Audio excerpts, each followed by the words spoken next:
আসসালামু আলাইকুম। আজকে আমি রান্না করব বুটের ডাল দিয়ে গরুর মাংস। এই রেসিপির জন্য প্রথমে বুটের ডাল বা ছোলা ভিজিয়ে রেখেছি।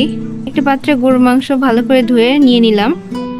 মাংসের মধ্যে দিয়ে দিব 5 থেকে 6টা কুচানো পেঁয়াজ, 5 থেকে 6টা শুকনো লাল মরিচ ফ্লেভারের জন্য দিয়ে দিলাম, 2টা তেজপাতা, 3টা এলাচ, 2টা বড় এলাচ, 3 টুকরা দারুচিনি।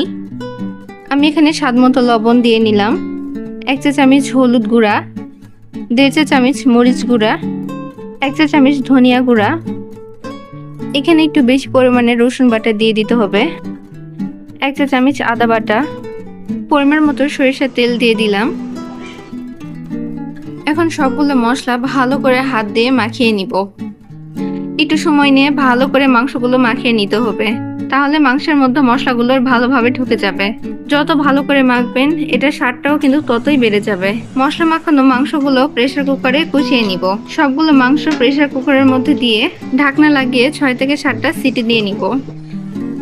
আরেক পাশে ছোলাগুলো ভেজানো শেষ আমার। ছোলাগুলো আদা সিদ্ধ করার জন্য একটি পাত্রে নিয়ে নিলাম।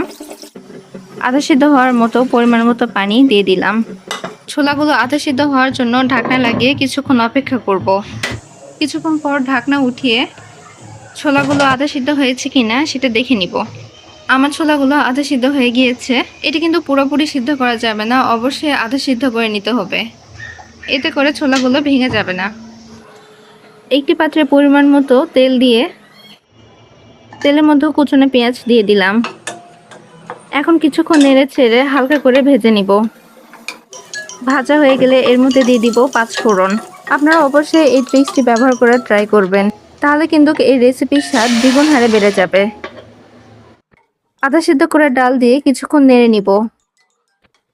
নাড়া শেষে এর মধ্যে দিয়ে দিব প্রেসার কুকারে কষিয়ে রাখা মাংসগুলো। এখন সবগুলো ভালো করে নেড়ে চেড়ে মিশিয়ে নিব। মেশানো শেষে ঢাকনা লাগিয়ে চুলা মিডিয়াম ফ্লেমে কিছুক্ষণ রান্না করে নিব। এতেই কিন্তু ডালগুলো ভালোভাবে সেদ্ধ হয়ে যাবে। এই তো আমার রান্না প্রায় শেষ। সুন্দর ফ্লেভারের জন্য 3-4টা মরিচ মাঝখানে ভেঙে দিয়ে দিলাম। ঢাকনা দিয়ে কিছুক্ষণ রান্না করে নিলেই রেডি হয়ে যাবে আমার মজাদার রেসিপি ডাল দিয়ে গরুর মাংস। এটা আপনারা রুটি, লুচি আর পরোটা দিয়েও খেতে পারেন। আমার রেসিপিটা কেমন হয়েছে অবশ্যই জানাবেন।